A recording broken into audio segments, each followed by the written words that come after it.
আপনারা নিউট্রালিজমের নামে কোথাও গিয়ে নমস্কার, আপনাদের সঙ্গে আমি সৈকত। শুরু করছি আজকের এই সময় অনুষ্ঠান। আপনারা জানেন যে গতকাল এই রাজ্যের আগামী 2026 সালের বিধানসভা নির্বাচনের একটা প্রাথমিক আঁচ আমরা করতে পারছি বা করতে পেরেছি বলতে পারি। কেন আমরা একথা বলছি? কারণ আরজি কর পরবর্তী সময়ে প্রায় 2.5 মাস 3 মাস ধরে একটা টানা ধারাবাহিক সাধারণ মানুষের যে প্রতিবাদ বিক্ষোভ আমরা দেখেছি, তারপর এই প্রথম তৃণমূল কংগ্রেস সহ বিরোধীরা সরাসরি তাদের ভাগ্য যাচাই করেছেন। এটা ঠিক যে আরজি কর আবহে রাজ্যের শাসক দল যথেষ্ট কোণঠাসা ছিল। কখনো দলের ভেতরেই সমালোচনা তৈরি হয়েছে, কখনো গোটা বাংলার মানুষের একাংশ তারা সমালোচনা করেছেন, বিরোধীরা সমালোচনা করেছেন। আরজি কর আবহের রেশ দেশ ছাড়িয়ে বিদেশ পর্যন্ত গিয়েছে। স্বাভাবিকভাবেই তৃণমূল কংগ্রেস যথেষ্ট কোণঠাসা ছিল। তাই এই উপনির্বাচন বিরোধীদের কাছে এটা কোথাও নিয়ম রক্ষার ম্যাচ হলেও শাসক দলের কাছে ছিল এটা প্রেস্টিজ ফাইট। কিন্তু তাতে প্রত্যেকটি বলে কার্যত 6 হাঁকিয়ে তৃণমূল কংগ্রেস প্রমাণ করে দিয়েছে যে আরজি কর আবহ সহ এই রাজ্যে বিরোধীদের যে বিভিন্ন তোলা ইস্যু, দুর্নীতি সহ বিভিন্ন ইস্যু, সবকটি কার্যত জনমানুষে কোনো প্রভাব ফেলেনি। এসবই বিরোধীদের কুৎসা আর কল্পনা। কিন্তু তাই বলে তারা আরজি কর কাণ্ডকে নেহাত ছোট ঘটনা বলতে নারাজ। কিন্তু এমন আবহে উপনির্বাচন হয়েছে এবং যে যে কেন্দ্রগুলিতে উপনির্বাচন হয়েছে সেটা কার্যত 294 কেন্দ্রেরই সমান। তার বৈচিত্র্য, তার বৈপরীত্য থেকে শুরু করে প্রত্যেকটি ক্ষেত্র, একেবারে উত্তর থেকে দক্ষিণ, পূর্ব থেকে পশ্চিম, যেভাবে এই 6টি কেন্দ্র বিস্তৃত ছিল, যেখানে সংখ্যালঘু ভোট থেকে আদিবাসী ভোট, আরজি কর কাণ্ডের আবহে শহর কেন্দ্রিক ভোট, এই সবই ছিল এই 6 উপনির্বাচনকে কেন্দ্র করে। তারপর তৃণমূল কংগ্রেসের এই সিক্সার তা প্রমাণ করে দিচ্ছে যে 26-এর নির্বাচন কেমন হবে। যদিও বিরোধীরা তা মানতে নারাজ। তারা বলছেন এই উপনির্বাচনে তারা প্রথম থেকেই কার্যত ওয়াক ওভার দিয়েছিলেন, নামকা বাস্তে তারা রাজনৈতিক লড়াই করেছেন। কিন্তু কার্যত শেষ হাসি হাসল তৃণমূল কংগ্রেস। বিরোধীদের কোথাও যেন দেখে মনে হচ্ছে যে তারা নার্ভাস বা তারা এখনো প্রস্তুত নয় মাঠে নামার জন্য। দেখুন, গত কয়েক মাসে রাজ্যে আরজি কর আবহে কিছুটা হলেও চাপে ছিল শাসক দল। কিন্তু 6 বিধানসভা আসনে উপনির্বাচনের ফল বেরোতেই স্বস্তির নিঃশ্বাস ছাড়ল তৃণমূল। প্রেস্টিজ ফাইটে মুখে হাসি তৃণমূলের, ফল 6-0। তাও আবার ছোটখাটো ব্যবধানে নয়, ব্যবধান দাঁড়ালো সর্বোচ্চ 1,32,000 পর্যন্ত। মাদারিহাটে ভোটের ব্যবধান 28,168 ভোট, শতাংশে 54.05। সিতাইয়ে ভোটের ব্যবধান হয়ে দাঁড়িয়েছে 1,30,636 ভোট, যা শতাংশে দাঁড়ায় 76.08। মেদিনীপুরে ভোটের ব্যবধান 33,936, আর সেখানে শতাংশ 53.44। হারোয়াতে ভোটের ব্যবধান 1,31,388, 76.63 শতাংশ। তালডাংরায় ভোটের ব্যবধান 34,082, যার শতাংশ দাঁড়ায় 52.07। নৈহাটিতে ভোটের ব্যবধান 49,277, শতাংশে 62.97। জয়ের পর মমতা বন্দ্যোপাধ্যায় এক্স হ্যান্ডেলে লেখেন, মানুষই আমাদের ভরসা, আমরা জমিদার নই, মানুষের পাহারাদার। বাজি ফাটিয়ে সবুজ আবির খেলে উল্লাসে মাতেন তৃণমূল কর্মী সমর্থকরা। আরজি কর কাণ্ডে খানিকটা কোণঠাসা তৃণমূলকে 26-এর আগে যেন নতুন অক্সিজেন দিল উপনির্বাচনের ফল। ঠিক ততটাই ছন্ন ছাড়া বিরোধী দলগুলি। সবচেয়ে বেশি কঙ্কালসার চেহারা সামনে এলো বিজেপির। প্রশ্ন উঠে এলো, বাংলায় গেরুয়া বাহিনীর ভবিষ্যৎ কি? সিতাই ও হারোয়ায় উপনির্বাচনের ফলে বিজেপির জামানত জব্দ। ভোটমুখী সংগঠনের কথা বলে কার্যত সুকান্তর বিড়ম্বনা বাড়িয়েছেন শুভেন্দু। উপনির্বাচনেও ভরাডুবি, বিজেপিতে পরিবর্তনের ডাক দিলীপেরও। আমার যেটা মনে হয়েছে, সময়ের ডাক, সংগঠনকে নির্বাচনমুখী, দল এবং মোর্চাকে আন্দোলনমুখী করা দরকার।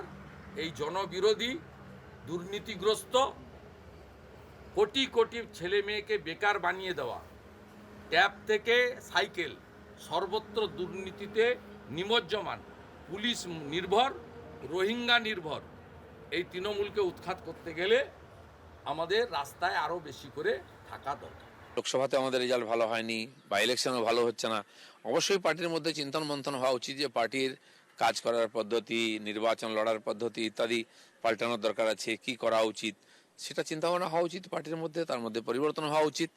আমাদের এখন পার্টিতে নতুন করে মেম্বারশিপ চলছে, তারপরে পার্টির সাংগঠনিক রদবদল হবে, আর তারপরে নতুন করে 26-এ ইলেকশন নিয়ে আমরা লড়াই শুরু করব। এদিকে বিজেপির এই ক্ষয়িষ্ণু অবস্থায় দিলীপ ঘোষের পক্ষ থেকে শুরু সোশ্যাল মিডিয়া ক্যাম্পেইন। বঙ্গ বিজেপির মহানায়ক নামের একটি পেজ থেকে লেখা হচ্ছে, দিলীপ ঘোষ ছিল, বিজেপি জিতত। বাতেলাবাজ ও ঢপবাজের নেতৃত্বে 2021 থেকে শুধু হেরেই চলেছি। বাতেলাবাজ হটাও, বঙ্গ বিজেপি বাঁচাও। যদিও দলের হারের দায় এড়াননি সে রাজ্য বিজেপি সভাপতি সুকান্ত মজুমদার। তিনি বলেন, উপনির্বাচনে এমনই হয়। এদিকে কয়েকদিন আগেই তথাগত রায়ের পোস্ট ঘিরে অনেকেই মনে করছেন শুভেন্দু অধিকারী তার একমাত্র যোগ্যতম চয়েস, ফলে দ্বিধা বিভক্ত বিজেপিও। বিজেপির রাজ্য সভাপতি বলেছেন এত কিছুর পর, এত হারের পরেও তাঁরা নাকি 2026 সালে ক্ষমতায় আসবেন। আমরা খুব দায়িত্ব নিয়ে বলছি, 3026 সালেও বিজেপি ক্ষমতায় আসবে না। 3026 সাল পর্যন্ত অ্যাটলিস্ট তৃণমূল কংগ্রেস বাংলায় পরিচালনার দায়িত্বে থাকবে। উপনির্বাচনের ফলে ভীষণভাবে উচ্ছ্বসিত তৃণমূল, ততটাই দেশেহারা অন্তর্কলহে বিরোধী বিজেপি। হারের দায় নিয়েও দায় ঠেলাঠেলি। উপনির্বাচনের ফলের পর এখন যে বিষয়গুলি ভাবাচ্ছে বিরোধী বিজেপিকে। বিজেপির বিধায়ক সংখ্যা কমে দাঁড়ালো 70। বিজেপির ভোট এক ধাক্কায় অনেকটাই কমে গেল। সিতাই মাদারিহাটে হারের পর উত্তরবঙ্গেও রক্তক্ষরণের ছবি স্পষ্ট। রাজ্য সভাপতি বদলের দাবি জোরালো হচ্ছে সংগঠনের অন্দরেই। সংখ্যালঘু এলাকা হারোয়ায় জামানত জব্দ বিজেপির। আর্যিকর দুর্নীতি ইস্যু ধোপে টিকল না শাসকের বিরুদ্ধে। Bureau report NKTV Bangla.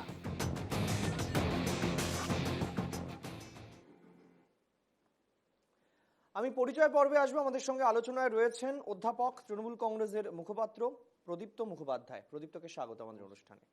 আমাদের সঙ্গে রয়েছেন আশিস কুমার দাস, অধ্যাপক এবং সিপিআইএম নেতা। আপনাকে স্বাগত আমাদের অনুষ্ঠানে। আমাদের সঙ্গে রয়েছেন সাংবাদিক এবং রাজনৈতিক বিশ্লেষক প্রসূন আচার্য। প্রসূনদা, আপনাকে স্বাগত। এবং রয়েছেন রাজ্যের বিরোধী দল বিজেপি মুখপাত্র পৃথ্বীরাজ মুখার্জি। পৃথ্বীরাজকে স্বাগত। আমি আজকের আলোচনা শুরু করব পৃথ্বীরাজ মুখার্জিকে দিয়ে।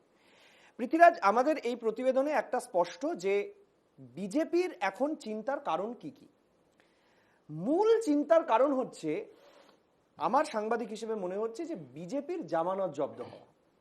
যে দলটার রাজ্যে 40-39-40% ভোট শেয়ার, সে তার রাজ্যে সিতাই মানে উত্তরবঙ্গে, যেখানে দাপুটে বিজেপির নেতা এবং তিনি প্রাক্তন মন্ত্রী, যে এলাকা থেকে জিততেন, যে কোচবিহারের মাটি থেকে, সেই রক্তক্ষরণ এই উপনির্বাচনও বজায় রইল এবং সেখানে জামানত জব্দ হলো বিজেপির। অন্যদিকে হারোয়া বিধানসভা কেন্দ্র, সেখানেও বিজেপির জামানত জব্দ হয় এবং সবচেয়ে চিন্তার কারণ হচ্ছে শুভেন্দু অধিকারী স্টেটমেন্ট, যেখানে তিনি বলছেন যে আমরা আগে থেকেই জানতাম হারোয়ায় জিতবো না এবং আগামী বিধানসভাতেও আমরা জিতবো না, কারণ মুসলমানরা তাদেরকে ভোট দেবে না। মানে শুভেন্দু অধিকারী যদি আগামী দিনে রাজ্য সভাপতি হন, তাহলে ধরে নেব যে মুসলমান এলাকায় বিজেপি কোনো প্রচার করবে না, বিজেপি কোনো সংগঠন বৃদ্ধি করবে না, দরকারই নেই, কারণ যে হামারে সাথ হাম উনকে সাথ। কিভাবে আপনারা 2026-এ ক্ষমতায় আসবে মনে করছেন? সৈকতদা, বিষয়টা হচ্ছে কালকে একটা নির্বাচন হলো। সেই নির্বাচনের পর অনেক সাংবাদিক, অনেক টিভি চ্যানেল, অনেক সংবাদ মাধ্যম অনেক কিছু অ্যানালিসিস করলো। কিন্তু আমি একটা কথা বলবো, ইংলিশে একটা শব্দ আছে, ইংলিশে একটা স্টেটমেন্ট আছে, ডোন্ট জাজ এ বুক বাই ইটস কভার। তার কারণ আপনি যখন এই হারোয়া নিয়ে, এই সিতাই নিয়ে বলছেন বিজেপির জামানত বাজেয়াপ্ত, আপনাকে মনে করিয়ে দিই, মহারাষ্ট্রের ধুলে লোকসভা, মহারাষ্ট্রে কালকে ল্যান্ডস্লাইড ভিক্টরি হয়েছে বিজেপি। সেই ধুলে লোকসভার 5টা আসনে বিজেপি ল্যান্ডস্লাইড জয় পেল, কিন্তু মালেগাঁও বিজেপি 2000 ভোট পেয়ে বিজেপি জামানত বাজেয়াপ্ত হলো। আপনি ওটা দিয়ে বলবেন যে তাহলে মহারাষ্ট্রে বিজেপি কি করে ক্ষমতায় এলো? আপনি এটা দিয়ে কোনোদিন জাস্টিফাই করতে পারেন না। শুভেন্দু অধিকারী তো বলেই দিয়েছেন মহারাষ্ট্র মডেল এ রাজ্যে ফলো হবে। শেষ করতে দিন। হ্যাঁ, আর আরেকটা কথা হচ্ছে, যেদিন ভোট হলো, আপনারা নিজেও ছিলেন, আপনার এই চ্যানেলে সকালবেলা আমি নিজেও ছিলাম, আমি মনে করি এনকেটিভি বাংলা হনুলুলু থেকে শুট করেনি, বাংলা থেকেই শুট করেছে। তাই ওই নৈহাটি থেকে শুরু করে একাধিক জায়গায় যারা ভোট লুট করতে এসেছিল, বাইরে থেকে এসে চিরকুট পকেট থেকে বেরোচ্ছিল, তারা নিশ্চয়ই আমার মনে হয় না বিজেপি পার্টি ছিল, তারা তৃণমূলের হয়ে ভোট লুট করতে এসেছিল পকেট থেকে। তৃণমূল নেতাদের মানে যারা প্রতিদ্বন্দ্বিতা করছিল নির্দিষ্ট আসন থেকে, তাদের চিরকুট পাওয়া গেছিল। তাই আমার মনে হয় এখানে মানে কোনো দ্বিধাদ্বন্দ্ব নেই বোঝার যে তৃণমূল কিভাবে এই ভোটটাকে পরিচালনা না করেছে। পৃথ্বীরাজ, আমার এখানেই বক্তব্য আছে। আমার বক্তব্য হচ্ছে, তোমরা পরিষ্কারভাবে বলেছিলে ইসবার 400 পার, রাইট? হ্যাঁ, তোমরা আটকে গেলে 200-ও আগে। আমার বক্তব্য হচ্ছে, এবার তোমরা বলছো যে ঝাড়খণ্ড দিয়ে আমরা ঢুকবো, বাংলা হয়ে বেরিয়ে যাব। ঝাড়খণ্ড তোমরা পেলে না। এবার তোমরা বলছো যে এবার 26-এ আমরা দেখিয়ে দেব। কিন্তু এই তৃণমূলী রাজ্যে শাসক দল থাকবে, এই কেন্দ্রীয় বাহিনী হচ্ছে ভোট পরিচালনা করবে, এই নির্বাচন কমিশনারই থাকবেন, এবং তোমরা বিরোধী দলে থেকে 26-এ প্রতিদ্বন্দ্বিতা করবে। তাহলে তোমরা কিভাবে এত কনফিডেন্ট হচ্ছ যে উপনির্বাচন জিততে পারছো না, তোমরা 26-এর ফাইনাল জিতবে কিভাবে? কোনো কিছু তো পাল্টাবে না, একই তো জিনিস থাকবে। একদম এই তৃণমূল লুঠেরা থাকবে, তৃণমূল কাগজ খেয়ে নেবে, তৃণমূল ব্যালট লুট করবে, তাহলে কি করে জিতবে? উত্তর দিচ্ছি।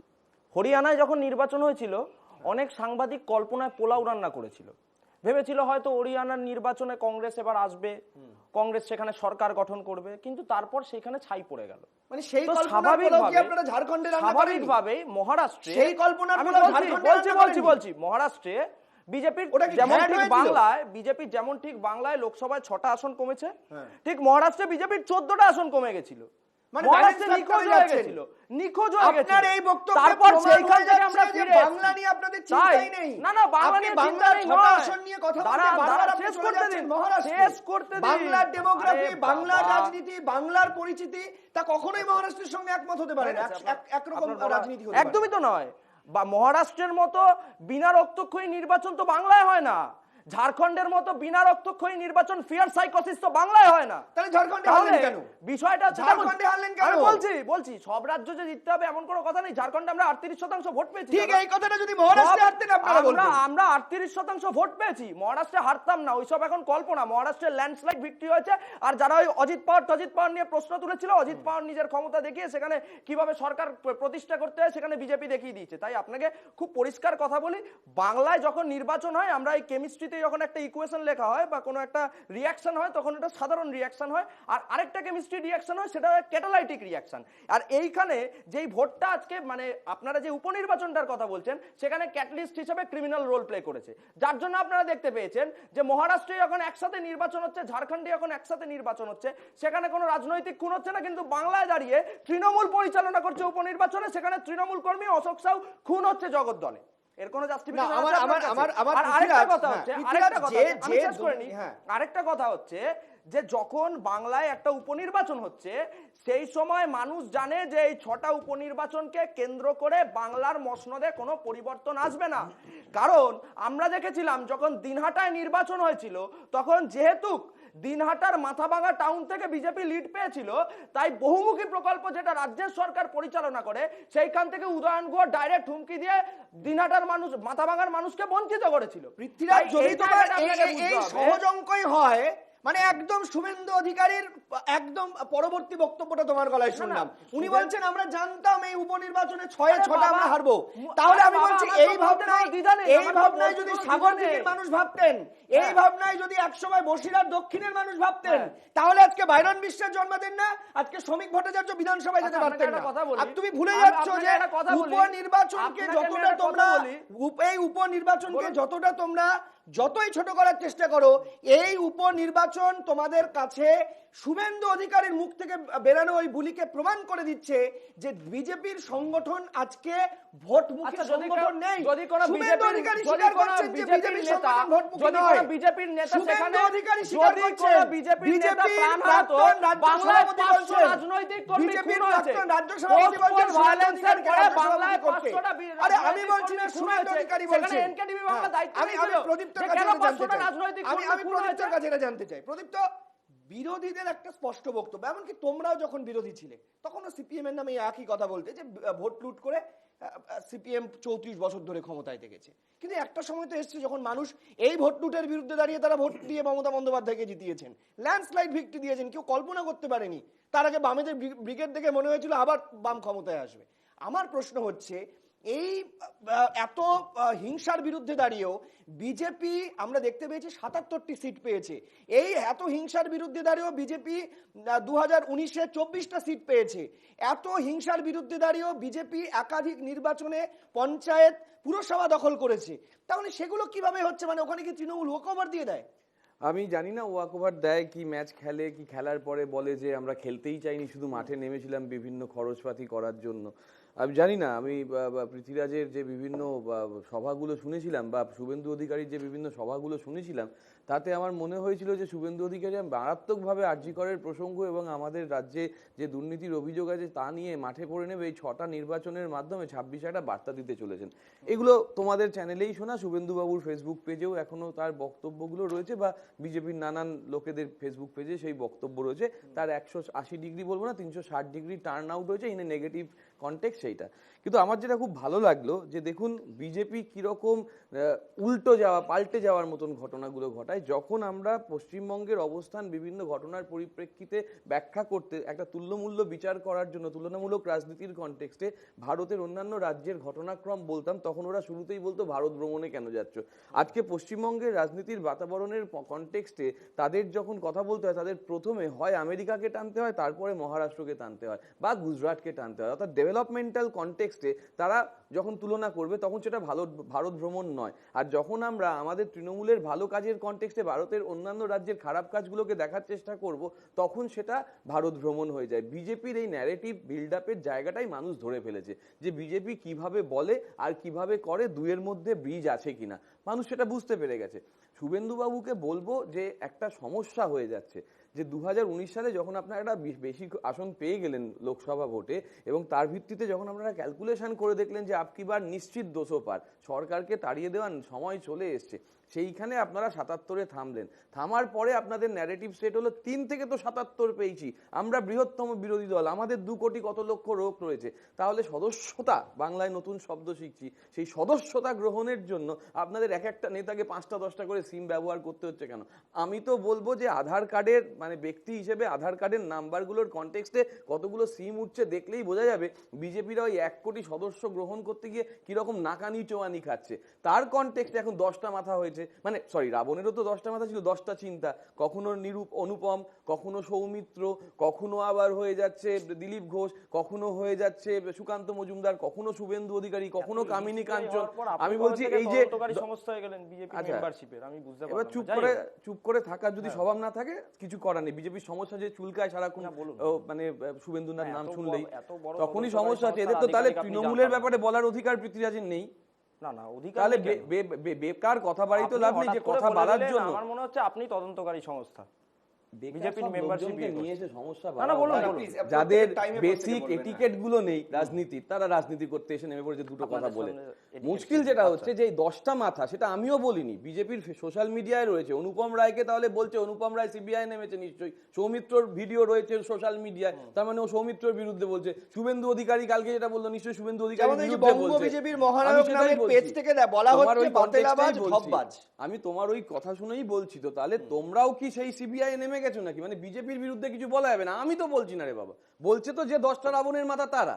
তাহলে তাদের এই চতুর্ভুজ, পঞ্চভুজ, দশভুজ এই প্রবলেমে তারা যখন জর্জরিত, তখন আবার হয়ে যাচ্ছে ওই যে কি নাম বারলা ফারলা কি সব নাম ফাম বেরিয়ে গেছিল। তাহলে এই সব সমস্যা সমিতির বৈঠক থেকে ইয়ে করলেন কেন? আমি তোমার সময় পৃথ্বীরাজ, আমি একটা কথা তোমাকে প্রোগ্রাম শুরুর আগেও তোমাকে বলেছি, আবার বলছি, যদি তুমি এই অসভ্যতামটা কন্টিনিউ করতে চাও, আমি কত বড় অসভ্য তুমি সেটা জানো। তাই কাইন্ডলি এটিকেট বজায় রেখে, এখানে দুজন সিনিয়র মানুষ রয়েছেন, সেই এটিকেটটা আমার সঙ্গে বজায় রাখবে। তোমার সময় তুমি বলবে, আমি চুপচাপ শুনে যাব। আমার বক্তব্য যেখানে যে আমি যে কনটেক্সটগুলো কথা বলছি, সেই কনটেক্সটের জায়গা থেকে যদি দেখা যায় বিজেপির যে হারের minimum 15% vote total overall decrease হয়েছে, ওভারঅল 15%-এর বেশি ভোট ডিক্রিজ হয়েছে। ওরা ক্যালকুলেশন নিজেরা করতে চাইছে, সেখানে অন্য দলকে এইভাবে মেলাইন করার যে চেষ্টা, সেই চেষ্টাটা তো মানুষ ধরে ফেলেছে। আরে তোমরা প্রপাগেশন করে যেতে পারো, কিন্তু পলিটিক্যাল কমিউনিকেশন, পলিটিক্যাল কালচার এবং পলিটিক্যাল ইনভলভমেন্ট, তার সঙ্গে সঙ্গে রেসপন্সিবিলিটি, অনেকটা ক্ষেত্রে আমাদের যে দায়বদ্ধতার কনটেক্সটে আমরা কথা বলি এবং আমরা রেসপন্সিভও বটে, আমরা উত্তরদায়কও বটে, আমরা প্রতিনিয়ত সমস্যার উত্তর দিচ্ছি, আমরা ক্যামেরার পিছনে শুধুমাত্র থাকি না, আমরা উত্তর দিই মানুষকে এবং আমরা সমস্যার সমাধানের চেষ্টা করি, যেটা প্রত্যেকটা ক্ষেত্রে তোমরা দেখতে পাচ্ছ। তাহলে সেই জায়গায় দাঁড়িয়ে থেকে পশ্চিমবঙ্গের যে গণতান্ত্রিক বাতাবরণ, এইখানে এই সময়ে দাঁড়িয়ে এমন 5টা-7টা চ্যানেল হয়েছে যারা প্রতিনিয়ত মমতা বন্দ্যোপাধ্যায়, বাংলার সরকার তাদের একদম দুর্মুষ করে ছেড়ে দিচ্ছে। তারপরেও তারা পশ্চিমবঙ্গে, বাংলায় যথার্থভাবে কাজ করতে পারে। কিন্তু এটা মধ্যপ্রদেশে যাও, তখন জাঙ্গিয়া পড়া সাংবাদিক দেখতে পাবে। উত্তরপ্রদেশে যাও, বলবে 53টা দেশের লোকের সামনে বলবে যে কেউ অন্যায় করুক বা না করুক, আমরা যদি বুঝতে পারি সে যদি অহিন্দু টাইপের কিছু হয়, তাদের ঘর গুড়িয়ে দেবো। ফলে এই ধরনের সংস্কৃতি বাংলার মানুষ নেবে না, বহুদিন থেকে বলে আসছি। তার প্রমাণ বাংলার মানুষ আবারও করলেন। তো সেইখানে যদি বিজেপির এত তিরিং বিরিং লাফানোর দরকার হয়, ওরা তো মূল যেটা করছে, তুমি যেটা দিয়ে শেষ করলে, যে বাংলার মানুষের মধ্যে বিভাজনটা, সেই নন্দীগ্রামে ওরা 30 থেকে শুরু করবে, আমরা 70 থেকে, মনে পড়ছে সেই ভাষণটা, ওরা 30 থেকে শুরু করবে, আমরা 70 থেকে। এই ধরনের ভাষণ দিয়ে যারা আজকে হারোয়ায় জিতবো না বলে প্রচার করেছে, তাহলে ক্যান্ডিডেট দিয়েছিলিস কেন? তাহলে কেন ওখানে গিয়ে এত খরচা করলি? সেই খরচার হিসাব কোথা থেকে পাবে মানুষ? এই সমস্যাগুলো, অর্থাৎ যা দেখাচ্ছে আর যা রয়েছে, হাতি কা খানে কা দা তালাক, দিখানে কা দা তালাক, এই সমস্যাগুলো বিজেপি। এখানে দুটো বিষয় খুব পরিষ্কার করা। তৃণমূল 6টা কেন্দ্রে ল্যান্ডস্লাইড ভিক্টরি পেয়েছে। সর্বোচ্চ ভোট কত আপনাদেরকে দেখিয়েছি, সর্বোচ্চ ভোটের মার্জিন হচ্ছে 1,31,388। সেখানে ভোটার কত জানেন? সেখানে ভোটার হচ্ছে 3 লক্ষ, মানে প্রায় 46% ভোট তারা পেয়েছেন। আর আমি যদি জেতার নিরিখ দেখি, 76 মানে প্রায় 77% ভোটে তিনি জয়লাভ করেছেন। আমি জানি না এরপর বিজেপির এই রাজ্যে রাজনীতি করার ক্ষেত্রে এই পরিসংখ্যানগুলো কাজে লাগবে কিনা। আরেকটা বিষয় এখানে আমার খুব ইম্পর্টেন্ট, যেটা আমি প্রসূন আচার্যর কাছে যেতে চাইবো, যে প্রসূনদা, দুটো জিনিস আমাকে সিমিলারলি ভাবাচ্ছে। এক হচ্ছে মমতা বন্দ্যোপাধ্যায় বলছেন আমরা জমিদার নই, আমরা মানুষের পাহারাদার। ঠিক সেই সময় বিজেপির দুটি বক্তব্য আমার কাছে খুব সিগনিফিকেন্ট মনে হচ্ছে। একদিকে শুভেন্দু অধিকারী বলছেন সংগঠনমুখী, নির্বাচনমুখী সংগঠন প্রয়োজন, আন্দোলনমুখী মোর্চা প্রয়োজন। বিজেপির আরেক প্রাক্তন রাজ্য সভাপতি তিনি বলছেন যে আমরা তো অনেক পেছনে থেকে শুরু করছি, আমরা পরপর হেরে যাচ্ছি, এবার সামনে বদল আসছে, পরিবর্তন প্রয়োজন। আবার বিজেপির বিভিন্ন সাইটে দিলীপ ঘোষের ছবি দিয়ে দেখতে পাচ্ছি, সেখানে বলা হচ্ছে বাতেলাবাজ হাটাও, বিজেপি বাঁচাও, পরপর ভোটে হেরে যাচ্ছি। এর ন্যারেটিভ কি হতে পারে? এর ব্যাখ্যা কি হতে পারে? এটার জন্য তো কোনো রাজনৈতিক বিশ্লেষক হওয়ার দরকার নেই, একদম পরিষ্কার কোনো দলেরও বক্তব্য নয়, পরিষ্কার পরপর এই বক্তব্যগুলো আসছে। প্রথম কথা বলে নিই যে আমি বলার সময় আশা করি কেউ পাশ থেকে, কারণ আমি কোনো পক্ষরই নয়, মন্তব্য করবেন না। সেটা হচ্ছে বিজেপি এই মুহূর্তে সুকান্ত মজুমদার রাজ্য সভাপতি, অত্যন্ত সুভদ্র লোক, কলেজ শিক্ষক এবং কেন্দ্রীয় মন্ত্রীর দায়িত্বে। কিন্তু সুকান্ত উত্তরবঙ্গটাকে চেনে, দক্ষিণবঙ্গটাকে সেভাবে চেনেন না।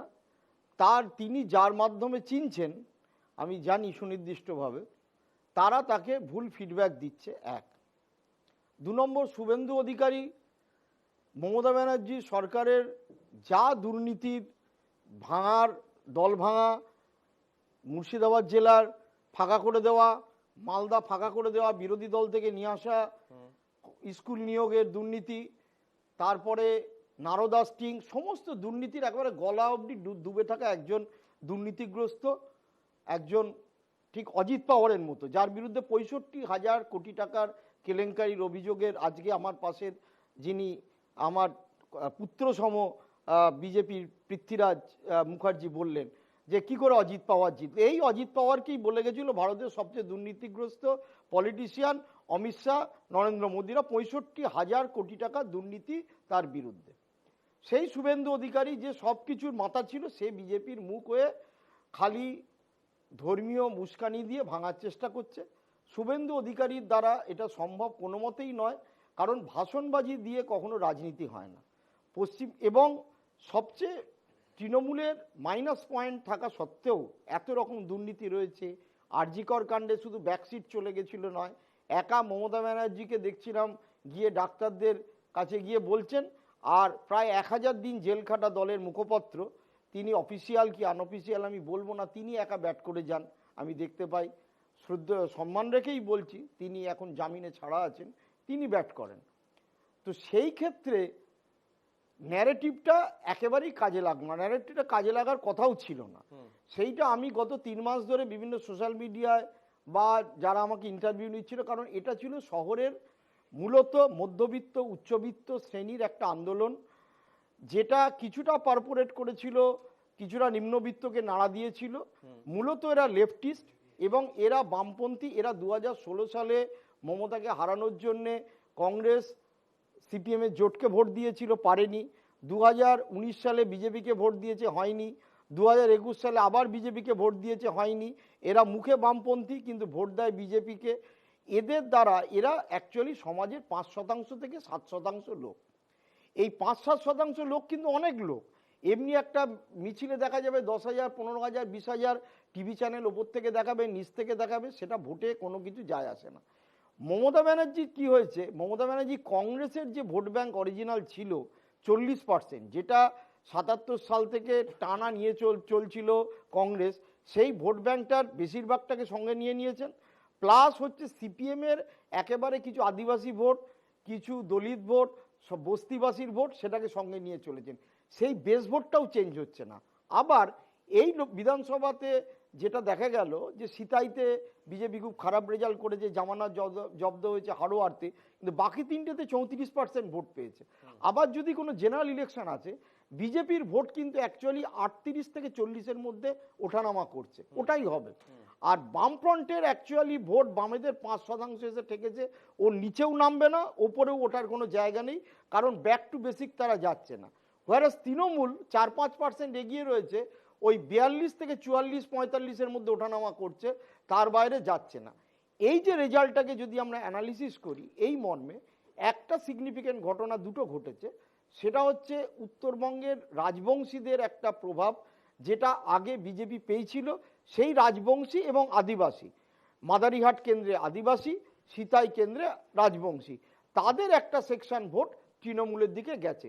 মুসলিমরা এই রাজ্যের যে 30%, আমি যদি ধরে নিই মুসলিম, তাদের মধ্যে 80 থেকে 85% ভোট মমতা ব্যানার্জি পান, দুটো জেলা বাদ দিয়ে, মালদা, মুর্শিদাবাদেও পেয়ে গেছে।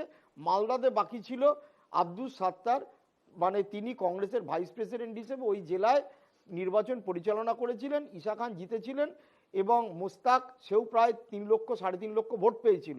মমতা ব্যানার্জি খুব বুদ্ধিমত্তার সঙ্গে সাত্তারকে তুলে নিয়ে এসে তার মাইনরিটি অ্যাডভাইজার সরকারি পদে নিয়োগ করেছে, এবং তিনি সরকারি চাকরিতেই ছিলেন, সরকারি কাজেই নিয়োগ করেছেন, এবং তার গত 1 সপ্তাহের কর্মকাণ্ড হচ্ছে মাইনরিটি ক্ষেত্রে কি কি ব্যাকড্রপ আছে সেগুলো চিহ্নিত করে চিফ মিনিস্টারকে রিপোর্ট কাটানো। অর্থাৎ আগামী বিধানসভায় যে মাইনরিটি ভোটটা বিধানসভা 21-এ তৃণমূল ফিরে পেয়েছিল কিন্তু 24-এর লোকসভাতে পেল না, সেই ভোটটা যাতে আবার ব্যাক করে সেই কাজ মমতা ব্যানার্জি শুরু করে দিয়েছে। এবার বাইরন বিশ্বাস জিতেছিল ঠিকই, তখন একটা হাওয়া ছিল, এটা ঠিকই। শ্রমিকও জিতেছে, এটাও একটা ঘটনা।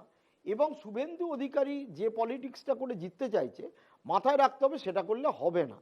শুভেন্দু অধিকারী তার মতো করে খেলছে, তো ওর 1 পয়েন্ট শত্রু মমতা ব্যানার্জি, কিন্তু এই রাজ্যের 70 থেকে 75টা আসন মাইনরিটি ভোটে পুরোপুরি অ্যাবসলিউট, মানে মোর দ্যান 50%, আর 128টা সিট আছে থেকে 130টা সিট আছে যেটা মাইনরিটি ভোটের ওপর নির্ভর করে। এবার সেই ভোটটা যদি মমতা ব্যানার্জির দিকে চলে যায়, তাহলে তো মমতা ব্যানার্জি 148-এর কাছাকাছি স্ট্রাইকিং রেঞ্জে অটোমেটিক্যালি চলে যাচ্ছে, এটা বুঝতে হবে। রাজ্যের মমতা ব্যানার্জির পক্ষে বিপদ যেটা হয়েছে, বিজেপি যে 38% আমি ধরে রাখি লোকসভা ভোটে, এবারও কিন্তু 34-এর বেস লেভেলটা ধরতে হবে। ওই সিতাই হাড়োয়া দেখলে কিন্তু বিচার করলে হবে না, বাকি 3টে কিন্তু 34-35% করে কিন্তু ভোট পেয়েছে। সেই ভোটটা, অর্থাৎ আমি যদি 37-38% ধরি বেস ভোট, হিন্দুদের যদি 70% ধরি, তার 57% ভোট কিন্তু বিজেপি পাচ্ছে। শুভেন্দু অধিকারী এটাকেই পাখির চোখের দিকে লক্ষ্য রেখে ট্রিগার টিপে যাচ্ছে, আর 3-3.5% পাচ্ছে লেফট ফ্রন্ট, 60%। ভেরি অ্যালার্মিং যেটা, Paschimbanga being a Hindu majority state, 70%, Mamata ব্যানার্জির বিরুদ্ধে কিন্তু 60% হিন্দুরা ভোট দিচ্ছে। এইটা কিন্তু মমতা ব্যানার্জির ক্ষেত্রে খুব অ্যালার্মিং। এখনো পর্যন্ত যা পরিস্থিতি, এবং আমরা একটা জিনিস এই ইলেকশনে অত্যন্ত পরিষ্কার, যেটা আমি এই ইলেকশনের আগেও বলেছিলাম, অনেকে একমত হয়নি, যে অত্যন্ত দক্ষতার সাথে সিন্ডে প্রায় 2.5-3 লক্ষ মহিলাকে 3 মাসের মধ্যে ওর ওই মহিলাদের যে স্কিম বাহিনিয়া তাতে এনেছে, এবং অলরেডি 2.5 কোটির মধ্যে 1 কোটি মেয়েদের কাছে স্কিমে টাকা ঢুকে গেছে, যেটা হেমন্ত সোরেনও করেছে। এখন এই 1000, এবার হাতে গরমটা তাদের কাছে ইম্পর্টেন্ট। কংগ্রেস বলেছিল 3100 দেবো, কিন্তু সে তো পাচ্ছে 2100। এইবার এই রাজ্যের যেটা হয়েছে সেইখানে হাতে পাচ্ছে 1000। এবার যদি বিজেপি বলে 2000, ভাই 1000 তো পাচ্ছি। হেমন্ত সোরেন এরা কংগ্রেস বিজেপি কি বলেছিল, আমরা পাবো দেবো হচ্ছে 2100, দুটো গ্যাস ফ্রি। ও দেখছে আমি হাতে পাচ্ছি, ভাই আমি কেন আপনি যেটা খুব এই পরিষ্কার দল এবং এটার মধ্যে। এবং আমি একটা কথা বলে শেষ করব, এই যে বাসে ফ্রি, আমি কদিন আগে প্রায় 1 মাসের কাছাকাছি ব্যাঙ্গালোরে ঘুরে এলাম। আইটি সেক্টরে যারা কাজ করে মহিলারা কেউ 1 লক্ষ টাকার উপর মাইনে পায় না, বাসে উঠেই আধার কার্ড বার করছে। আমি প্রথমে বুঝিনি, তারপরে দেখলাম আধার কার্ড মানে 30 টাকা বা 40 টাকা বাসে। এটা কিন্তু বিজেপির 2021 সালে বিজেপির যে ইস্তাহার ছিল তাতেও কিন্তু বিজেপি বলেছিল যে বাস ট্রাম এগুলো মহিলাদের যাতায়াত ফ্রি করে দেওয়া হবে। 21 সালে এই রাজ্যে বিজেপির ইস্তাহারে ছিল, যেটা করে গুরুত্বপূর্ণ কথা প্রসঙ্গ বলছেন, সেটা হচ্ছে মমতা বন্দ্যোপাধ্যায়ের ভোট কারা আর বিজেপির ভোট কারা। এই হিসেব অঙ্ক যদি পরিষ্কার হয়ে যায় তাহলে কংগ্রেস আর সিপিএম এ রাজ্যে কি করবে সেটা এখন খুব বড় প্রশ্ন হয়ে যাচ্ছে। তাহলে কি তারা ব্রাত্য হয়ে গেল এ রাজ্য থেকে? না, তাদের ভোট বাড়বে কি করে? এদিকে সিপিএম আবার নতুন বিভিন্ন পন্থা নিচ্ছে, তাহলে সেভাবে কি ভোট বাড়বে? খুব গুরুত্বপূর্ণ ফ্যাক্টর কিন্তু কাজ করছে এই উপনির্বাচনের রেজাল্টকে কেন্দ্র করে। আমরা একটা ছোট্ট বিরতির পর ফিরে আসছি। আমি এরপর আলোচনা আসবো আশিস কুমার দাস, প্রফেসর এবং সিপিআইএম নেতার কাছে। সঙ্গে থাকুন। আমি আশিস কুমার দাস, প্রফেসর এবং সিপিআইএম নেতার কাছে যাব। এতক্ষণ ধরে যেটা খুব পরিষ্কারভাবে প্রসন্দা বলার চেষ্টা করছিলেন যে মমতা বন্দ্যোপাধ্যায়ের ভোট মূলত এই মুহূর্তে যেখানে দাঁড়িয়ে রয়েছে সেটা হচ্ছে 30 থেকে 35% সংখ্যালঘু ভোট, মহিলাদের ভোটের একটা সিংহভাগ, যদিও তার কোনো একদম সঠিক ডেটা আমাদের হয়তো কারোর কাছেই নেই যে মহিলা ভোটের কত শতাংশ মমতা বন্দ্যোপাধ্যায়ের কাছে যায়, কিন্তু ধরে নেওয়া হয় যে মহিলা ভোটের একটা বড় অংশই সিংহভাগই মমতা বন্দ্যোপাধ্যায়ের দিকে যাচ্ছে। তার বিভিন্ন প্রেক্ষাপট রয়েছে। এবং আরেকটা ভোট যেটার কথা একটু আগে বলছিলেন, যে হিন্দু ভোটেরও একটা বড় অংশ কিন্তু মমতা বন্দ্যোপাধ্যায়ের দিকে যাচ্ছে, রাদার দ্যান মতুয়া ভোট কিন্তু মমতা বন্দ্যোপাধ্যায় সেভাবে পাচ্ছেন না। হয়তো পার্সেন্টেজে ভোট পাচ্ছেন, কিন্তু সেভাবে জেনারেল ওয়াইজ যদি আমরা দেখি মতুয়া ভোট কিন্তু মমতা বন্দ্যোপাধ্যায়ের দিকে এই মুহূর্তে নেই বা তৃণমূল কংগ্রেসে নেই। ঠিক সেই জায়গায় দাঁড়িয়ে বিজেপির তাদের ইকুয়েশন পরিষ্কার। একটা দল বলছে যে না আমরা সবাইকে নিয়ে চলবো, তাদের সংখ্যা ক্রমশ কমে যাচ্ছে বিজেপিতে। আবার শুভেন্দু অধিকারীপন্থী যারা রয়েছেন তারা বলছেন যে হামারে সাথ হাম উনকে সাথ। ওই তালিকায় অন্ত বাংলায় মুসলিম অধ্যুষিত যে বিধানসভা কেন্দ্রগুলো রয়েছে সেইখানকার জায়গা নেই। আমরা এটাও শুনেছিলাম যে ওই জায়গাগুলো বাদ দিয়ে নাকি সদস্যতা অভিযান হবে। এখন কি হচ্ছে আমি জানি না, কারণ আমি বিজ্ঞানী নই। আমার আপনার কাছে প্রশ্ন, আপনারা কোন ভোটটাকে টার্গেট করছেন? যদিও আপনারা বলেন আপনারা নাকি নির্বাচন ভিত্তিক দল নন। শুনুন, আদর্শিকভাবে যদি বলেন তাহলে তো আপনি যে কথাটা বললেন শেষে সেটাই, কমিউনিস্ট পার্টি মানেই তাই। কিন্তু কথাটা হচ্ছে নির্বাচন ভিত্তিক দল নয় এটা বলবো, আবার আমি নির্বাচনে দাঁড়াবো, এই দুটো এক হতে পারে না। তার মানে আমি নির্বাচনে জিততে চাই, আর নির্বাচনে জিতেছিল বলে 34 বছর আমরা ক্ষমতায় ছিলাম, মানুষের ভোটে হোক। সিপিএম প্রাসঙ্গিক রাজ্যে, সিপিএম প্রাসঙ্গিক রাজ্যে। 2 নম্বর যেটা মানে প্রসূনবাবু খুব সুন্দরভাবে বলেছেন সেটা হচ্ছে, দেখুন আর এই সময়কালের মধ্যে যদি ভারতবর্ষের নির্বাচনের দিকে তাকান তাহলে দেখবেন যে সরকারি প্রকল্প পাইয়ে দেওয়ার একটা আবরণ দিয়ে ভোট চাওয়া হচ্ছে, এবং এই সরকারি প্রকল্প পাওয়াকে আমি খারাপ চোখে দেখি না, কারণ সরকারের কাজই হচ্ছে যে মানুষের কাছে কিছু নেই তার কাছে প্রকল্পগুলো পৌঁছে দেয়। এটাই তো ভারতবর্ষে, এই কারণেই তো ওয়েলফেয়ার স্টেট। এটা ওয়েলফেয়ার স্টেট আমাদের, এটাই জনকল্যাণমুখী রাষ্ট্রের মূল দায়িত্ব হচ্ছে এটাই, যাদের কাছে নেই তাদের কাছে পৌঁছে দেওয়া। কিন্তু প্রসূনবাবু একটা কথা বলছিলেন, মহারাষ্ট্রে ওই যে প্রায় 2 কোটি মানুষের কাছে ওখানে একটা সিলিং করেছিল, সিলিংটা কিন্তু মানেনি, কিন্তু এই ভোটের কথা ভেবে সবাইকে দিয়ে দিয়েছে র্যান্ডাম। এবং তৃণমূল আমাদের রাজ্যে যে সরকারি প্রকল্পগুলো দেয় সেই দেওয়া নিয়ে আমি আবার বলছি, আমি আগেও বলেছি এখনো বলছি, এই প্রকল্প দেওয়া নিয়ে আমার কোনো আপত্তি নেই। কিন্তু প্রদীপ তো আছে, ও বুদ্ধিমান ছেলে, কিন্তু এই প্রকল্পগুলোকে ঘিরে এক ধরনের দুর্নীতি আছে, এবং সেটা একদল মানুষ লুটছে এই প্রকল্পগুলোকে ব্যবহার করে। এই দুর্নীতিটা থাকা উচিত নয় বলে আমার ব্যক্তিগতভাবে মনে হয়। 3 নম্বর যেটা, সিপিএম কে যদি প্রাসঙ্গিক হতে হয়, কিন্তু আজকে- আপনার এই মনে হওয়াটা তো ভোট ব্যাংকে নিয়ে যেতে না, হবে, আমি সেটাই তবেই তো বলছি। সিপিএম সাফল্য হবে। সিপিএম কে যদি প্রাসঙ্গিক হতে হয় তাহলে আপনাকে প্রথমেই বলি, ওই প্রসূনবাবুর কথাটাই আমি ধার করছি, ব্যাক টু বেসিকে যেতে হবে। আজকে আপনি বলতে পারেন আরজি করের এত বড় ঘটনা নিয়ে এত উত্তাল হলো আমাদের শহর, কিন্তু আপনাকে দেখুন, এটা তো আপনাকে মানতেই হবে যে মফস্বলগুলোতে ও প্রতিবাদ হয়েছে। আরজি করের ঘটনা একটা প্রতিবাদ, একটা জঘন্য ঘটনার প্রতিবাদ। সেই প্রতিবাদে মানুষের সামিল হওয়ার অধিকার আছে, প্রতিবাদ না করাটা অন্যায়, প্রতিবাদ না করাটা অপরাধ। কিন্তু সেই প্রতিবাদী মানুষদের রাজনৈতিক ছত্রছায়ায় এনে ভোট ব্যাংকে তার রিফ্লেকশন করতে গেলে আপনার সংগঠনকে শক্তিশালী করতে হবে, ওই ব্যাক টু বেসিকে ফিরতে হবে এবং সংগঠনকে শক্তিশালী করতে হবে। সাংগঠনিক কাঠামো আছে কিন্তু সংগঠনের মধ্যে কেউ নেই। কিন্তু আশিস বাবু, আমার তো ওইখানেই প্রশ্ন আপনার কাছে। আপনাকে আমার সিপিএম থেকে অনেক বেশি ক্রিটিক মনে হচ্ছে, কারণ আর সিপিএম এখন এটাই দরকার, সিপিএম এর নেতাদের সামনে দাঁড়িয়ে চোখে আঙুল দাদার মতো দাঁড়িয়ে বলতে হবে যে সিপিএম কে উজ্জীবিত করার কথা বলছেন। আরে মশাই, আপনি তো জীবন কাটিয়ে দেননি, তো উজ্জীবিত হবে কি করে? তা তো বাঁচার কোনো সম্ভাবনাই নেই।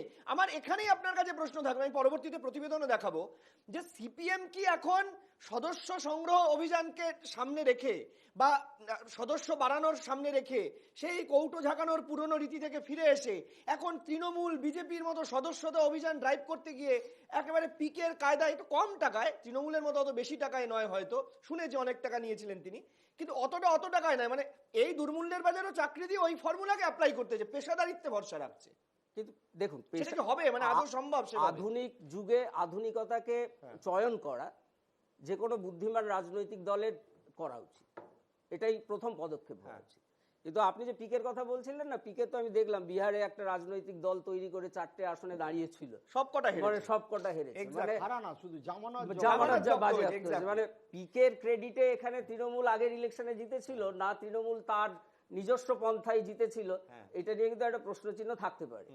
কেন বলছি, এই ধরুন আরজি করের এত বড় ঘটনা হয়ে গেল, তারপরে আপনি শুরু করেছিলেন যে কথাটা দিয়ে, মানে পিকে কোচিং সেন্টার নামে বড়, কিন্তু তাতে যারা পড়াচ্ছেন তাদের কাছে পড়ে সবাই ফেল করছে। না, আপনি যে কথা অনুষ্ঠানটা শুরু করেছিলেন যে কথাটা বলে, যে এই যে বাই ইলেকশন, এই 6টা বাই ইলেকশনে তৃণমূলের এই যে বিপুল জয় জয়কার, এই তো বিপুল জয় জয়কার হয়েছে, আমরা কালকেই দেখেছি, তার রেশ আজকেও চলছে, আরো চলবে।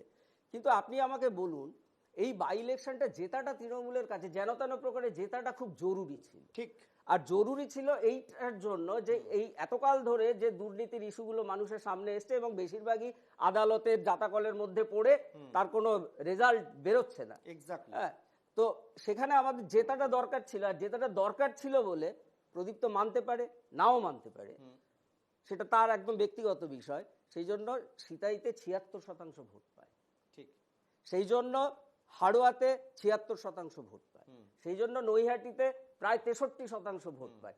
অথচ প্রসূনবাবু বলছিলেন তৃণমূলের অ্যাভারেজ ভোট কত রাজ্যে? 40 থেকে 45%। কিন্তু প্রশংসামুখী সমালোচনা, 40 থেকে 45% ভোট, তাই তো? 40 থেকে 45% যদি অ্যাভারেজ ভোট হয়, 42, 43 থেকে 45, আপনি 50 করে দিন, 50, তাতেও আপত্তি নেই, টপকায় না। কিন্তু 76 আসবো। এই জায়গা থেকে আপনি ভাবুন, তৃণমূল এই 6টা বিধানসভা জেতার জন্য আপনি এটাতে অবাক হচ্ছেন কেন? অভিষেক বন্দ্যোপাধ্যায় এই আমি বলতে বাধ্য হচ্ছি, আমি দিনের পর দিন আলিমুদ্দিন কভার করেছি, তো ওই কেশপুর, গড়বেতা, তারপরে আরামবাগ, ওই সিপিএম, এমনকি ওটা যেতে হবে না, আমাদের এই কলকাতা কর্পোরেশন 1 নম্বর 2 নম্বর ওয়ার্ডে 70,000 80,000 আপনার কথা মেনে নিচ্ছি। আপনি একটা বলুন, 76, 77, 80% ভোট কোথায় পেয়েছিল, কবে পেয়েছিল? না, এটা তো বলুন। পেয়ে যেতে যারা যখন ক্ষমতায় থাকে, তার মধ্যে আমি সেটাই বলছি, অভিষেক এত দূর যাওয়ার দরকার নেই। অভিষেক বন্দ্যোপাধ্যায়ের যে ভোটের মার্জিন বাংলায় হাইয়েস্ট, সম্ভবত ভারতবর্ষে বোধহয় 2য় না 3য় পজিশনে তিনি রয়েছেন। মানে আমার বক্তব্য হচ্ছে, তাহলে ডায়মন্ড হারবারে যেখানে বিজেপি এত স্ট্র্যাটেজি, সবার শেষে প্রার্থী দিল, মানে সেখানে আইএসএফ প্রার্থী কে দাঁড়াবে নিয়ে বৈঠকের পর বৈঠক, বাংলা তোলপাড়, সংবাদ মাধ্যমে ধাক্কাধাক্কি হয়ে যাচ্ছে মশাই আমাদের এই খবর সংগ্রহ। তাহলে কি দাঁড়ালো আফটার অল? 70% ভোট পাওয়া কি গণতন্ত্রের পক্ষে মানে লজ্জাজনক না ভালো, মানে এটাকে আপনি কিভাবে দেখছেন? আমি তো বলবো জয়ের মার্জিন। এটা লজ্জাজনক। এই ধরনের জেতাটা লজ্জাজনক, কারণ এর মধ্যে আমার ব্যক্তিগত ধারণা মানুষের ম্যান্ডেট থাকে না। কিন্তু এটাও তো ঠিক যে বিরোধীদের গঠনমূলক আলোচনা করতে হবে, বিরোধীদের গঠনমূলক জায়গায় যেতে হবে। বিরোধীদের গঠনমূলক যদি বিরোধীরা ধর্মের প্রেক্ষিতে ভোটের কথা বলে, বিরোধীদের গঠনমূলক জায়গাতে যেতে হবে। আপনার সাথে আজকে যে আমি বসে কথা বলছি, আমার মধ্যে কি কনস্ট্রাকটিভ কথা দেখতে পাচ্ছেন না? আমার মধ্যে আমি তো সেজন্যই বললাম যে আপনি সিপিএম এর থেকে বড় হচ্ছে সিপিএম এর ক্রিটিক। আমার এ কারণে ভাল লাগছে আশিস বাবু যে সিপিএম নামক যে কাঠামোর কথা আমরা বলি, যেটাকে আমরা বলি যে একটা ক্যাডার ভিত্তিক দল, বিষয়টা কি জানেন? বিজেপি সিপিএম এই যে দুটো রাজনীতির দল রয়েছে, বিশেষ করে এই দুটো দলের কথা আমি বলছি, তাতে কোনো নেতা চাইলেই কিন্তু হঠাৎ করে জেলা সংগঠনে যেতে পারেন না, হঠাৎ করে রাজ্য নেতৃত্বে যেতে পারেন না, তাদেরকে পরীক্ষার মধ্য দিয়ে যেতে হয়। যদিও এখন সেক্ষেত্রে অনেকটা লঘু হয়েছে সেই সমস্ত বিষয়, কিন্তু এই যে ক্যাডার ভিত্তিক দলের ক্ষেত্রে যারা ক্যাডারকে এখন ব্যতি রেখে মিসকলে সদস্যতা অভিযান করে, যারা ক্যাডার ভিত্তিক দলকে ক্যাডারকে ব্যতি রেখে যারা মনে করেন যে এখন সোশ্যাল যুদ্ধ জেতাটা অনেক বেশি ইম্পর্টেন্ট, কারণ আসল লড়াইটা ওখানে হয়, ওখানেই বুদ্ধিদীপ্ত লড়াই হয়, ওখানেই মানুষকে ভরকানো যায়, ওখানেই মানুষকে ভুল বোঝানো যায়, ওখানেই মানুষকে যা খুশি করা যায়, সেই লড়াইটাকে যারা বড় মনে করেন, এটা কি কোথাও ক্যাডারদের থেকে সরে আসা, তার পার্টি নীতি থেকে সরে আসা তারা সম্ভব? সেই সিপিএম এর মতো একটা দল, সর্বহারাদের দল বলে, তারা কি সম্ভব সেই দলের পক্ষে এই মার্জিনে নেমে এসে তাদের লড়াই করা? সেই কর্মীরা কি সিপিএম কে ভরসা করে ভোট দেবেন? এটাও কি কোনো মার্জিন হতে পারে জেতার? চলুন আপনাদেরকে একটু দেখাই, এবং এটা আলোচনা করব অবশ্যই এই উপনির্বাচনের ফলগুলোকে সামনে রেখে। দেখুন, 2026 সালের বিধানসভা ভোটের আগে সব দলই ঘর গোছাচ্ছে, কিন্তু উপনির্বাচনের সামনে চলে এলো রাজ্যের বিরোধী দলগুলির সাম্প্রতিক ছবি। 6 বিধানসভা উপনির্বাচনের ফলে ধরাশায়ী সিপিএম। কংগ্রেসের জোটে না গিয়ে এককভাবে লড়েও ভোটের ময়দানে দৈন্য কাটল না লাল ঝান্ডার। কোথাও নোটার সঙ্গে লড়াই হয়েছে বামেদের। এক নজরে দেখে নেওয়া যাক নোটার সঙ্গে লড়াই। মাদারিহাটে নোটায় 2856টি ভোট, আরএসপি পেয়েছে 3412টি ভোট। সিতাইয়ে নোটায় 1317টি ভোট, ফরওয়ার্ড ব্লক পেয়েছে 3319টি ভোট। হাড়োয়ায় নোটায় 1027টি ভোট, আইএসএফ পেয়েছে 25684টি ভোট। নৈহাটিতে নোটায় মোট 1728টি ভোট, লিবারেশন পেয়েছে 7593 ভোট। মেদিনীপুর নোটায় 2624 ভোট, বামেরা পেয়েছে 11892 ভোট। তালডাংরায় নোটায় 2446টি ভোট, বামেরা পেয়েছে 19430টি ভোট।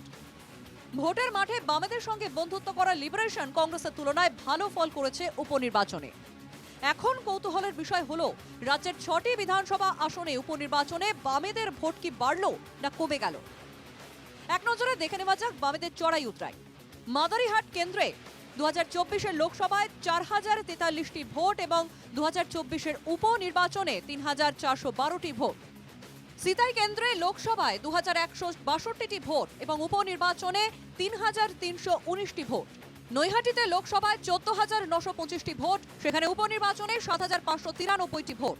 মেদিনীপুর কেন্দ্রে 1,11,083টি ভোট, সেখানে উপনির্বাচনে 1,18,092টি ভোট। হাড়োয়ায় লোকসভায় সিপিএম এর 7470টি ভোট এবং উপনির্বাচনে আইএসএফ এর 25,684টি ভোট। তালডাংরা লোকসভায় 16,525টি ভোট এবং উপনির্বাচনে 19,430টি ভোট। শাসক দল ধারাবাহিকভাবে অভিযোগ করছিল আরজিকর আন্দোলনে বাম অতিবামেরাই পেছন থেকে ইন্ধন যোগাচ্ছে। তবে আরজিকরের ঘটনায় আন্দোলন, প্রতিবাদ, অসন্তোষ থেকে তারা কোনো শক্তিরস সংগ্রহ করতে পারেনি, তা স্পষ্ট এই ফলাফলে। সাংগঠনিক দিক থেকেও প্রভাবী বা বিশ্বাসযোগ্য হয়ে উঠতে পারেনি। ফলে শীতে শূন্য থেকে মাইনাসে চলে গেল বৃহত্তর বাম ঐক্য তৈরির স্বপ্ন দেখা বামেরা। এখন কি উপায়? এই ফল আশা করে করেই দলের রক্তক্ষরণ আটকাতে আগাম পেশাদার নিয়োগের বিজ্ঞাপন দিয়েছিলেন রাজ্য সম্পাদক। সেলিমের ফেসবুক পেজে পোস্ট বিজ্ঞাপনে অভিজ্ঞ ভোট কুশলী খুঁজছে দেশের সবথেকে বড় কমিউনিস্ট পার্টি সিপিএম। প্রশ্ন, সিপিএম কি রাজনৈতিক বুদ্ধি আউটসোর্সিং করতে চাইছে? বাকিদের সঙ্গে ডিজিটাল যুদ্ধে জিততে পেশাদার লোক খুঁজছে সিপিএম। দলের রণকৌশল অন্য কাউকে ঠিক করে দিতে হবে সিপিএম কে। সিপিএম বিজ্ঞাপন দিয়েছে না, এই চাই, এই চাই। ওদের উচিত ওটাকে আর একটু অ্যামেন্ড করে প্রথম বিজ্ঞাপনটা একটা রাজ্য সম্পাদকও চাই। কারণ যে সিপিএম শূন্যই থাকে, আরে অরিজিৎ সিং এর গানটা আর একবার গান না, আর কবে আর কবে আর কবে সিপিএম শূন্য থেকে এক হবে। সেলিমের বক্তব্য, এতদিন মানুষ সিপিএম ডিজিটাল দেখেছে, এবার 2026 সালের বিধানসভা নির্বাচনের আগে সিপিএম প্রফেশনাল দেখবেন। সমাজ মাধ্যম মানেই তো তাই, সমাজের সঙ্গে তুমি কানেক্ট করবে, এবং মাধ্যমটা হচ্ছে টেকনোলজি। তাহলে এই টেকনোলজিক্যালি যারা ইকুইপড তাদের কাছ থেকে আমাদের অনেক কিছু শেখার আছে। আর দুই, এই সমাজের সঙ্গে যে কমিউনিকেশন করতে হবে, তাহলে কন্টেন্ট থেকে, ফরম্যাট থেকে, এগুলো হচ্ছে কতগুলো ক্রিয়েটিভিটি ইনফিউজড, সৃজনশীলতা, সেটা কমিউনিস্ট পার্টির নিজস্ব ইনহাউস আমাদের ছেলে মেয়েরা তরুণ বয়স থেকে এগুলোতে ইমবাইবড হয়। তারপরে যারা সাংস্কৃতিক ফ্রন্টে কাজ করে, অন্যান্য ফ্রন্টে কাজ করে, আন্দোলন সংগ্রাম করে, তো তাদেরকে আজকের উপযোগী ট্রেনিং আমাদের দরকার, এবং অনেকটা হ্যান্ড হোল্ডিংয়ের মতো পাশাপাশি কাজ করলে আমাদের নিজেদের সক্ষমতা এবং যে সামর্থ্য সেটা বৃদ্ধি হবে। তাহলে কি মাঠে ঘাটে ঘুরে রাজনীতি করার প্রবণতা কমছে সিপিএম এর? পেশাদার কাঠামোর দিকে অগ্রসর হতে শুরু করলো সিপিএম, কিন্তু তাতে লাভের লাভ কিছু হবে কিনা জানতে অপেক্ষা করতে হবে পরের বিধানসভা নির্বাচন পর্যন্ত। Bureau report, NKTV Bangla. এবার সিপিএম এর এই রক্তক্ষরণ নিয়ে কুণাল ঘোষের গানটা আপনাদের না শোনালেই নয়, যেটা এখন সোশ্যাল মিডিয়াতেই সবচেয়ে বেশি ভাইরাল। দেখুন। আজ সকালবেলা দেখি আবার একটা অনুরোধের আসর। এবার আমি তো শিল্পী নই, কিন্তু অনুরোধের আসরে দু একটা গান এলে তো চেষ্টা করতে হয়, তো সেই জন্য আবার সিপিএম এর জন্য আবার অনুরোধের আসর মেনে মোটর কলাই গোল গোল দাঁতে ভাঙে না, আর সিপিএম শূন্য থেকে একে যায় না। মোটর কলাই গোল গোল দাঁতে ভাঙে না, আর সিপিএম শূন্য থেকে একে যায় না। আমি এরপর আশিস বাবুর কাছে একটু আসতে চাইবো। সেটা হচ্ছে কুণাল বাবুর স্টেটমেন্ট দেখে কোনো লাভ নেই, জানেন। এই মানুষটা আবার হয়তো দুদিন বাদে প্রিজন ভ্যানও চাপড়াতে পারে। হ্যাঁ, এই কুণাল ঘোষের মানে রাজনৈতিক অবস্থান, মানে কত কি বলেছিল সেগুলো কি মনে করাবো চ্যানেলে বসে? দরকার নেই। মানে কালীঘাটের বাড়িতেই নাকি সব আছে, সব সারদার লুকোনো টাকা কালীঘাটে, এই কুণাল ঘোষেরই তো স্টেটমেন্ট। এগুলো বলে লাভ নেই। কিন্তু আপনি যেটা আমাদের যেটা এটা দেখিয়ে যেটা বললেন, দেখুন, আধুনিকতাকে আপনাকে মেনে নিতে হবে, কিন্তু আধুনিকতাটা এই ধরুন সোশ্যাল মিডিয়া, হোয়াটসঅ্যাপ বা ফেসবুক বা টুইটার, এইগুলো দিয়ে আপনি যদি ভাবেন মানুষের অনেক কাছে পৌঁছতে পারবেন এবং তাদের হৃদয়কে জয় করতে পারবেন, তার থেকেও বেশি যেটা দরকার সেটা হচ্ছে প্রান্তিক মানুষের কাছে যাওয়া। এক্স্যাক্টলি। কারণ বামপন্থী দলগুলোর যে মতাদর্শের যে ক্ষেত্র, সেখানে কিন্তু প্রান্তিক মানুষের কাছে পৌঁছানোর কথাটাই বেশি জোরালো। কৃষক, শ্রমিক, খেটে খাওয়া মানুষ, তাদের কাছে পৌঁছতে হবে। সেই পৌঁছানোর পন্থাটা যদি আবিষ্কার করা যায়, সেই পৌঁছানোর পন্থাটাকে যদি আবার রিভাইভ করা যায়, যেটা ছিল একটা সময়, তাহলে আমাদের আগামী দিনে লড়াইয়ের ক্ষেত্রটা অনেক জোরদার হবে বলে আমার নিজের ব্যক্তিগত। এখন বাংলার রাজনীতির বহুরূপীতে পরিণত হয়েছে।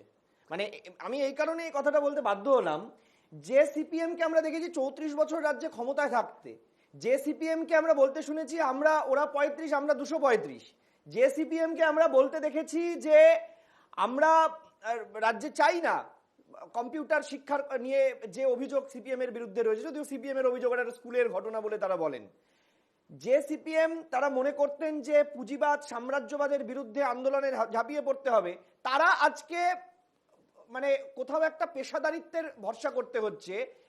কারণ যেটা একটু আগে আপনি বললেন যে কোথাও সময়ের ডাক, এই সময়ের ডাকে যদি না যাওয়া যায় তারা হারিয়ে যেতে হবে। আমি প্রদীপ্তর কাছে আমি জানতে চাইবো, প্রদীপ্ত, এইটা তো প্রথম তৃণমূল কংগ্রেসের পথেই দেখানো, যদিও বিজেপি বলে এটা তাদের দাবি, যদিও তোমরাও পাল্টা অভিযোগ করো যে ওরা সোশ্যাল মিডিয়ায় আছে, অন্য কোথাও ওরা সাধারণ মানুষের মধ্যে নেই, কিন্তু সিপিএম কে অবশেষে বিজেপি বা তৃণমূলের দেখানো পথেই আসতে হচ্ছে। দেখো, তার মধ্যেও আশিস স্যার একটা কথা বলেছেন যে তার মনে প্রশ্ন আছে যে কতটা পিকের মাধ্যমে আর কতটা তৃণমূলের নিজস্ব দক্ষতায় বা সক্ষমতায়।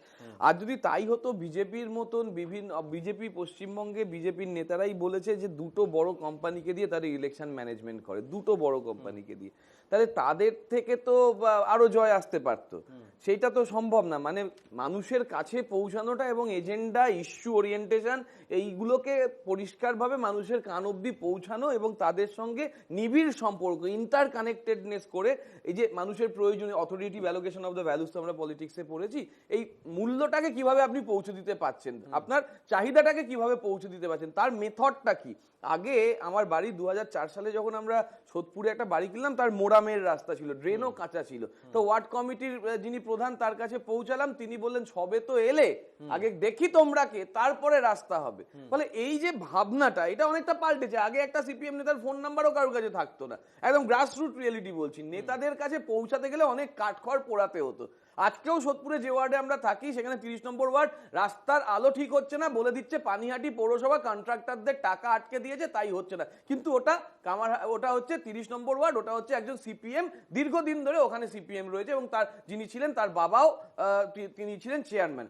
কিন্তু দেখা যাচ্ছে সে তার এলাকার যে রাস্তাগুলো, ড্রেনগুলো, সেগুলো করে নিচ্ছে। তাহলে যদি তুমি তোমার এলাকার, যেখানে তুমি সিপিএম পপুলেশন বেশি, সেখানে তুমি করতে পারো, তাহলে এখানে এই যে দ্বিচারিতা, ওই স্যার কিছুক্ষণ আগে বললেন না আচার্যবাবু, যে ওই কি চুরি ফুরি করা, ওইসব এই জায়গাগুলো ভাবের ঘরে চুরি করে যাচ্ছে সিপিএম এখনো অবধি। এবং মানুষকে ওই যে বলে না, ধর্ম আফিমের মতন সিপিএম মতাদর্শের চুলকানি দিয়ে আফিমের মতন মতাদর্শকে খাওয়ানোর চেষ্টা করছে, যেটাই ওরা সব থেকে বিচ্যুত। তাই কখনো কমিউনিস্ট পার্টি অফ বেঙ্গল হয়ে যায়, কমিউনিস্ট পার্টি অফ ত্রিপুরা হয়ে যায়, কমিউনিস্ট পার্টি অফ কেরালা হয়ে যায়। এদের যে দ্বিচারিতা বিভিন্নভাবে, এবারও দেখো ওয়েনারে কংগ্রেসের বিরুদ্ধে লড়াই করেছে, আবার ঝাড়খণ্ডে গিয়ে ওরা ইন্ডিয়া জোট করেছে। এই যে কমিউনিস্ট পার্টি অফ ইন্ডিয়ার এই বিভিন্ন রিজিওনাল ট্রেন্ড, এটা মানুষ তো ধরতে পারছে না ওরা আসলে কি চায়। 2007-8 সালে সোমনাথ চট্টোপাধ্যায়কে চূড়ান্তভাবে হেনস্থা করে ওরা সরকার থেকে সরিয়েই দিল ওনাকে, এবং সরকার ভেঙে ফেলার চেষ্টা করে বিজেপির হাতকে ঘুরিয়ে শক্তিশালী করে দিল। এদের কি বলবে তুমি? আবার পরবর্তীকালে দেখা গেল কংগ্রেসের সঙ্গে হাত ধরা। এখন প্রশ্ন একটা শেষ করে দেবো কথা, যেটা আচার্যবাবু বললেন, যে আমি এই জায়গাটায় খানিকটা দ্বিমত পোষণ করছি, কারণ স্ট্যাটিস্টিক্যাল ডেটা আমার কাছে অন্যরকম বলছে। যে হিন্দু মুসলিমের যে কনসলিডেশনের ব্যাপারটা, আমি তোমাকে 7টা সিটের কথা বলবো যেখানে লেস দ্যান 1000 ভোটে বিজেপি হেরেছে, লেস দ্যান 1000 ভোটে। সেইটা কিন্তু হচ্ছে মুসলিম ডমিনেটেড, যেমন সুজাপুর, মেটিয়াবুরুজ, ভগবানগোলা, রঘুনাথগঞ্জ, মারুরাই, মালতীপুর, বসিরহাট, প্রত্যেকটাই একটা মেজর মুসলিম আছে। দারুণ, ধরুন ভগবানগোলায় 79% মুসলিম মেজরিটি, তাহলে বিজেপি লেস দ্যান 1000 ভোটে কি করে হারলো? 79%।